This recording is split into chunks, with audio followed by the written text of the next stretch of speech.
physical first. And then, this handlebar, turning on it into this post, and the shafting is bent, and the bearing is broken, and Sherwin Pagutan, very lucky, and also Arthur, jumping with the... Yan ang kami!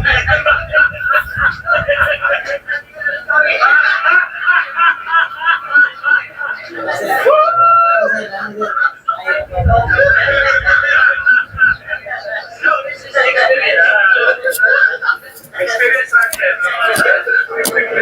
So to make it sure, no accident, zero accident. For example, if you saw one guy drilling, not properly jumping, wearing glove, okay, stop. We have an intervention policy, okay, stop.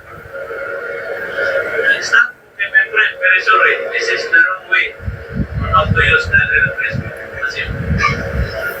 Okay, so in theory, of course, you use different speed for different sides of drill. You have a big drill. That's when you have low speed. You can go with high speed on the small one. No hurry, no hurry. So what First time, you have to make, for example, you are going to use 20 millimeter or 16 diameter of the hole you are going to drill. You have to use first, okay, 8 millimeter. And then after 13 millimeter, and then 12 or 14 millimeter, until you can get the proper diameter of a hole. Increasing. Okay. This is an emergency. Been there to bed. If you are going to remove or open, automatically stop. Oh. What happened? It means not properly electrician. We use emergency stop. That's good. Over na yan lang.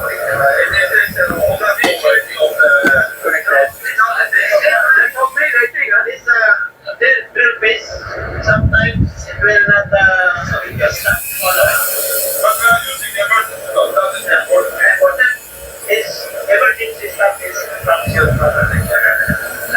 There's no foot brake. So, the only bit right there, there is a brake. Okay, I think then only 15 minutes to go into the next meeting. Okay. Okay. Wait, 15 minutes for the next one.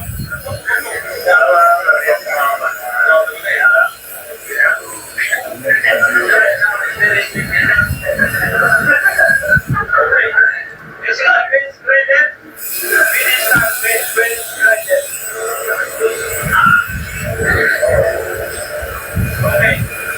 Always check your base graded. The distance of your exit 1 centimeter. Graded. And 1 millimeter is 1 centimeter adjust. Just like this. So with your finger stop that grading it. This one, of course, you are going to use also jungles. If very rusty, you have to dust mask. Use dust mask. And then start. Stop. But when you are going to use the grader, look, your money should be like this position, not like this, because if your workplace not properly work and when you bend it, direct to your body, because like this or like this, not aligned to your workplace bending. That's the one of also safety. What we call is precaution. Okay, we use emergency stop.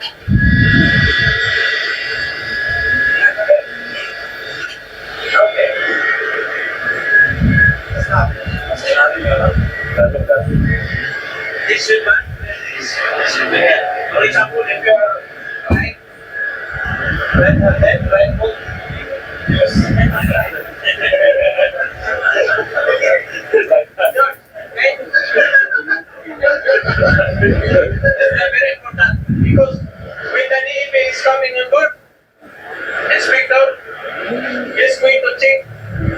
This one protects your guard at the distance of your grinding stone to this sample.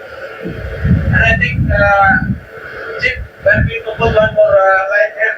Okay. Because if you, for example, if you're grinding here, for example, that's like me, I'm very old, and then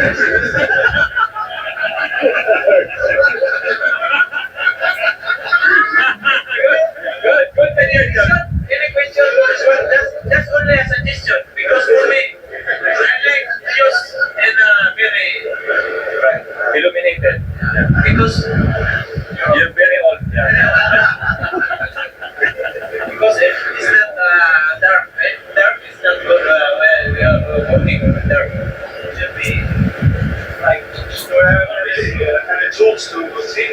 Yeah. There is the glacier. We call it the glacier. To make balance this one, make balance the width or the surface of this grinding stone. Okay, any question about this pen spreader? No gloves. No gloves. Also, but of course, if you are using this very small object, you have to use my screen because this one is very hard. And if very sharp, you have to use spine first. Because if your glove, I remember one of my motorman, his glove, because of this finger of the glove is hit into the grinding wheel and his thumb, and his finger is damaged in the tip of his finger. So to avoid accident to your finger use. And very hot, cold water, and also when we go running on box still in flooding water box. Okay, we will proceed to grinder and Meaning the last meeting with the grinder is just our request. Yeah.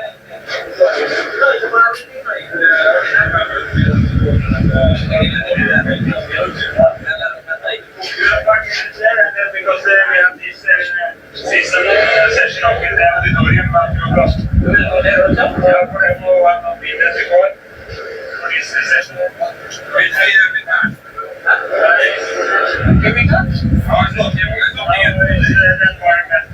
session. I think some of you have done it before. I think I'm previously. Okay, so not done this.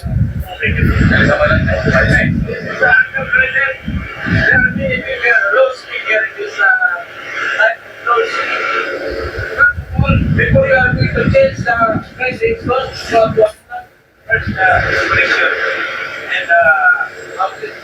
Avoid outlet. Very easy. This one. Yes. All. Up. Open. Hinge.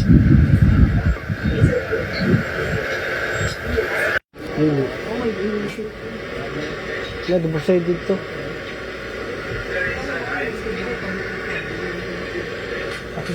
Packaging wala. Walay masking. Walay masking.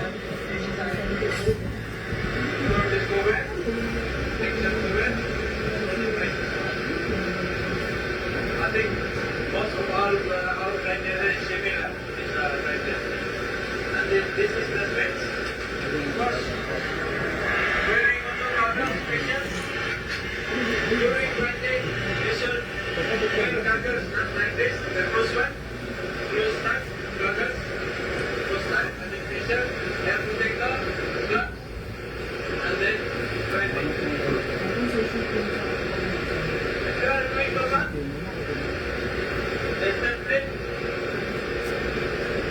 the direction of your flying meter should be, you have to check maybe you can hit the paper there, you have to put your finger with the spine.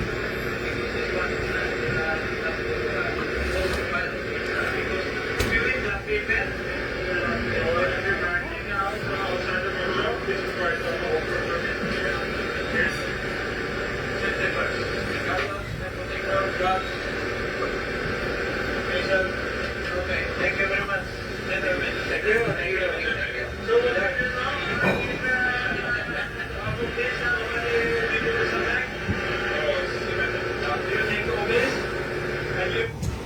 Okay. Tulong yung uban ah. Okay. That was a long time ago. No, pero hindi ko inakala na yun palang video na ito 2014 magamit natin. No? That was my last trip in offshore. Hindi ko in-expect na binidyo pala ako ni Chipmate. No? Saka hindi ko rin in-expect na yun na pala yung huli kong sampa dahil ang ano ko sa kanila is mag-vacation ako na isang kontrata 5 months. No? And then, tuloy-tuloy na. So, 2011 at 2014, ngayon 2025, this coming September, 11 years na pala, lumipas. Tagal na. No? Pero, ano pa rin, magagamit natin, no? Nagamit natin ngayon.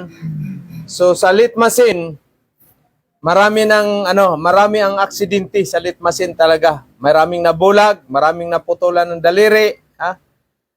Maraming nabali itong dito. No? So mamaya after lunch, ano na natin yung safety video sa ano.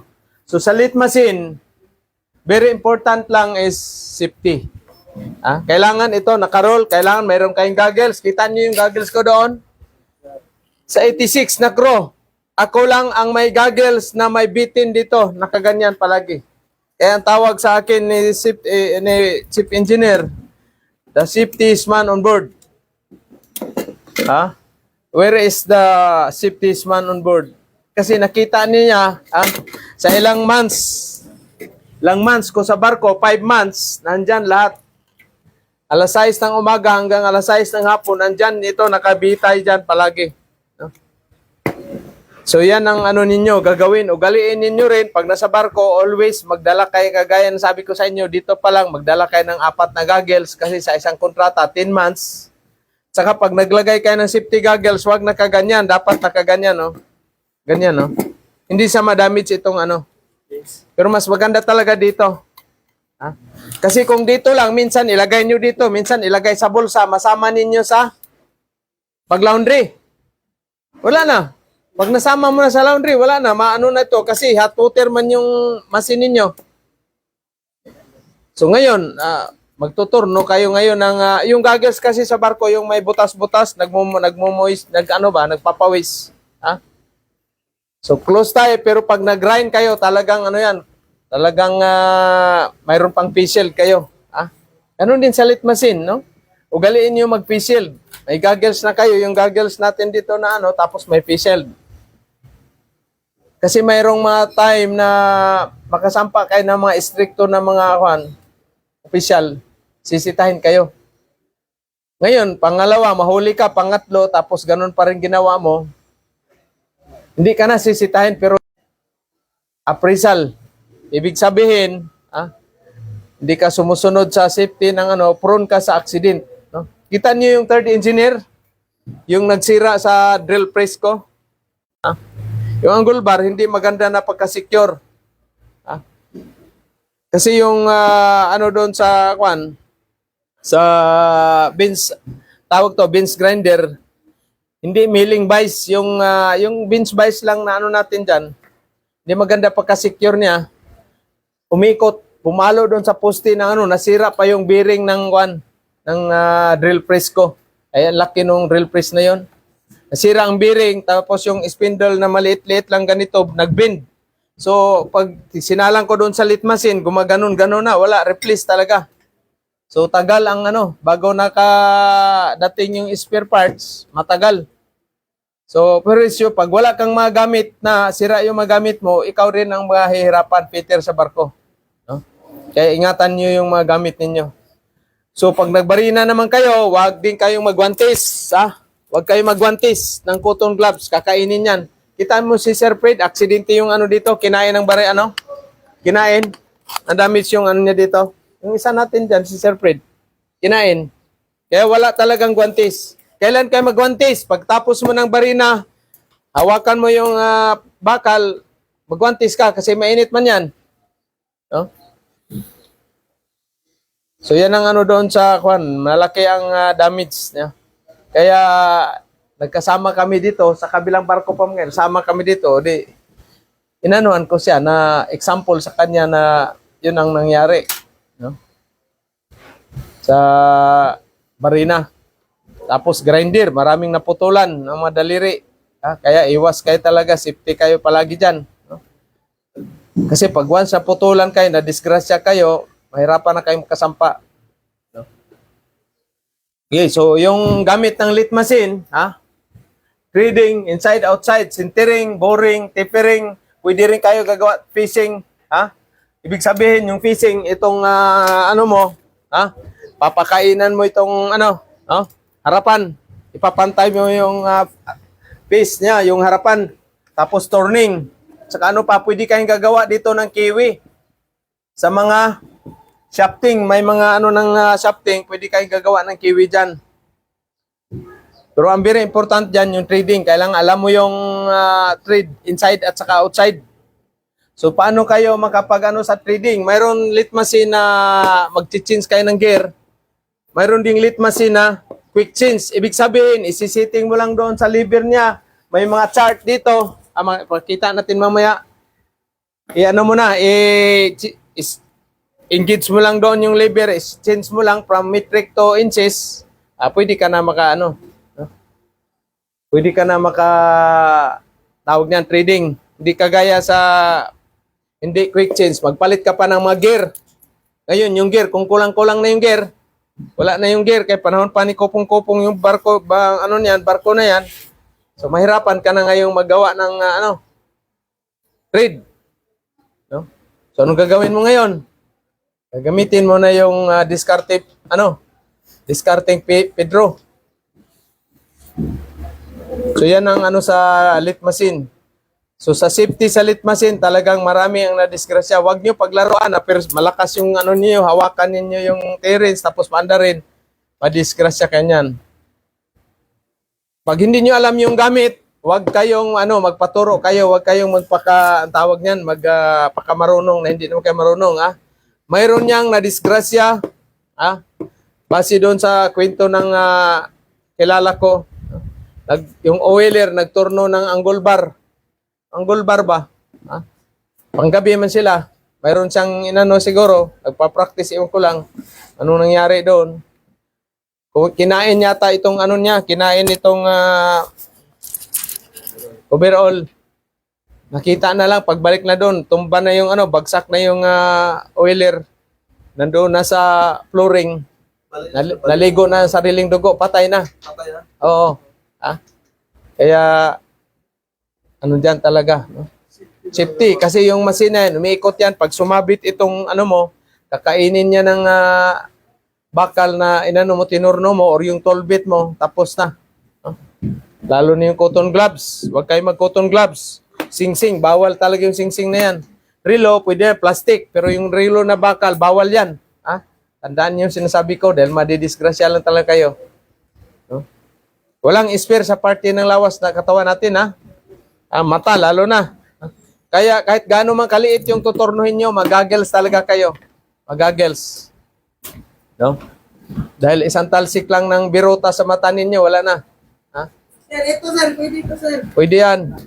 Pero hindi ka pa pwede, hindi ka pa, Diba? So yan ang natin, safety. Kita niyo ako naman, sa awa ng Panginoon, 17 years sa barko. 7 years sa lupa, 17 years sa barko. So marami na akong nakita, naputulan tong daliri, nabulag, nabali, may namatay dahil sa unsafe working practice. So mayroon kayong karapatan, pagsabihan mo yung kasamahan mo, oy, mali yan ginagawa mo, bawal yan, wag mong ipagpatuloy yan, madidisgrasya ka niyan. No? Dito mayroon kaming palisiya, intervention policy. Pwede kang sitahin yan. Maraming dyan, may dalawang safety officer dyan, nag-ikot-ikot sa barko. Once makita ka na unsafe working practice, mayroong stop card. Pagdating ng katapusan ng buwan, babasahin yung mga stop card. No? Hindi naman mention yung pangalan mo, pero ano ka na. No? Alam nila kung sino yon. Okay? Doon kayo sa machine shop, maghasa kayo ng tool bit, so mayroong bench grinder. Bench grinder, kailangan may ano kayo, may goggles. No? Hindi pwede kayo magturno o manood kayo doon na wala kayong goggles. Tandaan nyo Tapos bawal magchinilas doon. Machine shop natin, safety shoes. Yung safety shoes nyo, huwag nyo gagawin parang sandal ba? Sapatos, isapatos, hindi yung isa sandal. No? Bawal tayo doon mag sleeveless, mag short pan. Maliwanag mga Peter. Sir. Peter naman lahat dito. Ito lang si El Mario ang Lanvis, no? Kasi mag-practice talaga kayo na safety palagi, yung wear always proper PPE. Kasi pag nandoon na kayo sa company, matigas yung ulo nyo, hindi kayo sumusunod sa pwede kayong mapauwi.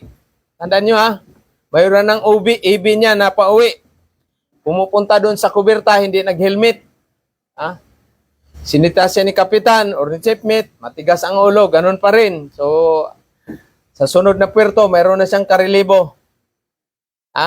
Mayroon ng karelibo. Ang rason, yun lang. Pero hindi pinaalam sa kanya.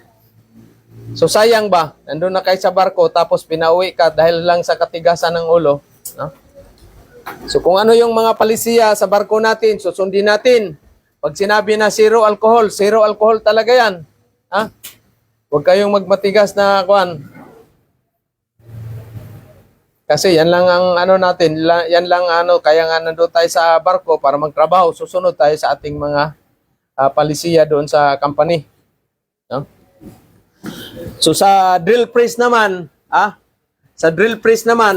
halimbawa magbutas kayo ng 22 mm, na hole. Okay? So, kailangan, yung plate mo na bubutasan mo dito, kailangan, anuhan mo muna ng pansir. Center punch yan. Isi-center punch mo para hindi mag-slide yung barina mo. So, anong una mong gagawin? Birahin mo na siya ngayon ng 5 mm. Okay? Sunod. Anong sunod kaya? Pwede siya bibirahin mo na ng 12 mm. Sunod. Pwede mo bibirahin ng anong laki? Pwede naman diretso, 22. So gawin mo muna siyang 18 or 17. Saka ka pa step by step. So huwag kayo magmadali. Halalay lang, huwag kayo mag high speed. So yan ang sikreto sa barina, no? Ganun din itong portable natin na drill, na yan, kaya babaliin itong natin, join natin. Portable natin na capacity na 13 mm. Bali itong mo dito, pang babigla yan. Bigla yan. Dapat alalay lang. Huwag nyo ring biglain. No? Alalay lang. No? Tapos mayroon mang yan dito, hawakan. Huwag yung mag-one-hand ka lang dahil malakas yung nag-gym ka, mag-one-hand ka lang. Pag pumitik yan, hahampas sa mukha mo yung na yan. Huwag kayong magbiro-biro sa mga trabaho dahil isa yan sa makakos ng accident. No? Focus sa trabaho. Pabayaan mo muna yung mga pamilya mo, mga na yan. Focus ka dyan sa trabaho during 8 hours. May problema kayo sa pamilya, iwanan mo doon sa kamarote. Huwag dadalhin sa trabaho kasi madidisgrasya lang kayo. No? So sa bench grinder naman natin, mayroon tinatawag tayo yung kanina. Yung stopper dito sa stopper at saka mayroong protection guard na glass ito. So dapat itong clearance sa grinding wheel mo, sa grinding stone, at saka itong stopper mo ngayon, itong stopper, kailangan hindi lalagpas ng 3 mm. 2 to 3 mm lang yung yung gap, yung distance dito sa grinding wheel at saka itong stopper mo na angle bar or yung plate dyan. Kasi pag malaki yan, kakainin yung kamay mo dyan. Kakalang, magaya doon sa kasamahan kong oiler. Kinain tong daliri. Ito namang cover, protection guard. Kailangan malinis palagi yan. Dalawa yan, kabilaan. Kasi yung bato, yung isa naman, pwede lagyan nyo ng yung brass, wire brass. Yung isa naman, pangasa ng toll bit. Okay? Wag. Wag. Toll bit, pagasa ng toll bit, magano tayo. Saka yung drill bit. Maraming mga Peter na mahina magsa barko, puro pudpud yung mga yung toll bit. Mag-ano kayo ba? Mag-research kayo ba? Sa YouTube natin, no? So drill press, ito yung mga gamit ninyo, lathe machine, drill press, beans grinder, angle grinder. Wala tayong doon sa barko, walang tawag nito milling, no? Lathe machine lang, barina, grinder, beans grinder at saka yung portable ninyo, grinder. Saka yung mga barina, mayroong barina na mga magnetic drill. Pang portable na magnetic. Pag malayo yung mo, malaki yung bakapal yung mo, magnetic drill ang gamit. Mabigat yun.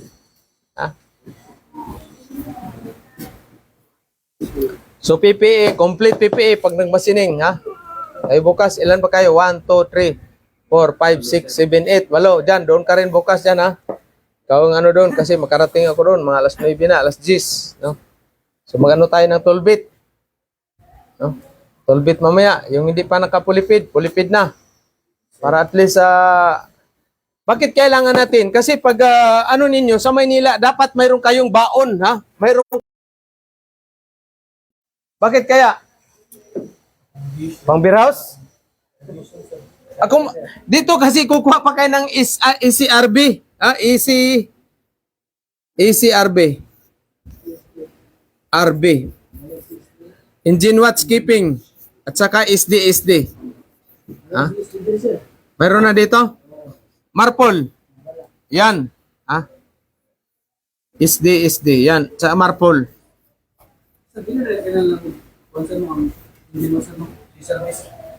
Di na. So ito pinakababa, ito 10,000.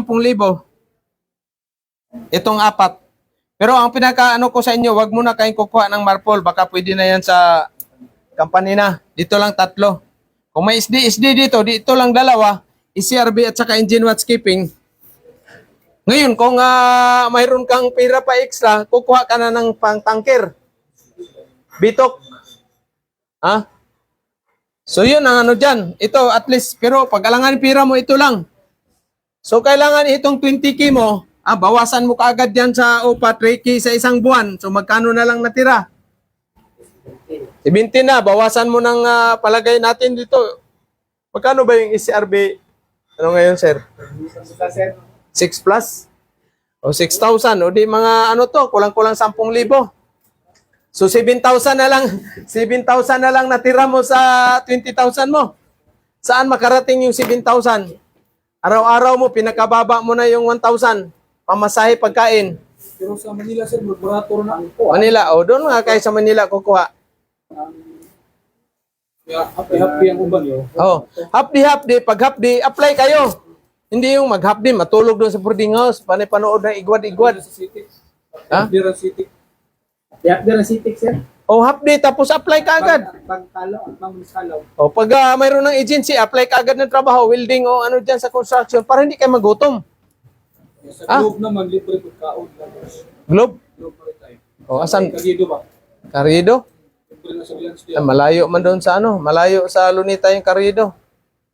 Pilarte doon. Mamasahe ka naman. Pwede, sakay ng jeep. So, kailangan diskarte kayo sa Maynila. Wag kayong umasa ng may mga padala-padala pa sa kamag-anak o magulang ninyo. Wala yan. Kailangan apply trabaho. Mayroon naman kayong skills. Construction. Sa construction naman, pwede na kayo makalibre doon ng boarding house kasi doon natutulog sa bang house. Pero wag kayong sabihin na mag-apply ka ng seaman tapos pansamantala lang, hindi ka tanggapin yan. Kailangan wala nakakaalam. No? So ang bukas, stay in dito, diretso na kaagad, yung dito, stay in diretso na dito bukas. So kailangan mga na kayo, dapat 6:30, alis na kayo. Magbaon kayo, magluto ba? Itlog bulad ya, tapos balunan, tubig dayon. Tubig, ska, ano. Dala ako ng tubig bukas. Okay? So, 2 lit machine gagamitin natin doon. Ha? Huwag natin yung gamitin yung malaki doon. So, kung naayos na ba yung isa doon? Ano siya, bibil ko siya. Ha? Bibil. Magbibil din, ibang magbibibil. Kasi kayo, pagtapos nyo doon, magpa-pipe kayo dito, i-trade test na kayo sa pipe. Sino walang insito? Smaw. Sus, marami pa pala kayo. Ha? Oh, ano na kaagad kayo doon? Lista na kaagad kayo doon? Nakapalista na kayo? Oh, Ako sir, wala ko ka. Nalakigipilapan sir, pero wala ko kasabit. oh submit yan. Kailangan yan ng COA, Certificate of Employment. Ha?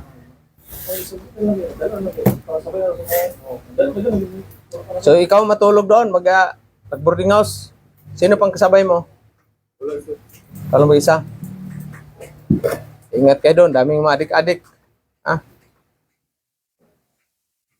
Talagang ano kayo ngayon, safety kayo ngayon. Huwag kayong magpagala-gala kasi delikado. Safety. Hindi kagaya sa kay Tatay Digong pa dati na kahit anong oras ako dito sa Butuan, walang problema. Ngayon, delikado na. Ha? Okay.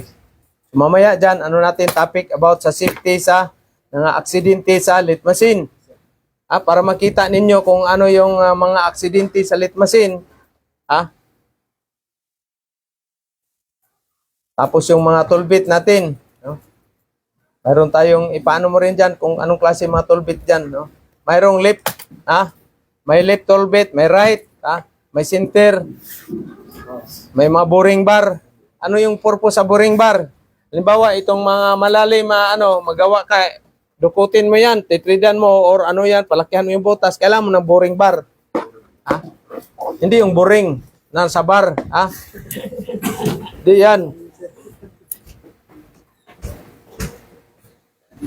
Pambutas ba sa, pampalaki ng butas? Doon na ba? Quarter. So mamaya, tayo sa safety, sa mga aksidente sa kwan, saka yung mga parts ng lit machine. Dapat alam niyo yung mga parts sa lit machine. Basic ng parts sa external lang, hindi yung sa labas o sa loob. Okay, thank you and good noon. Tayo break.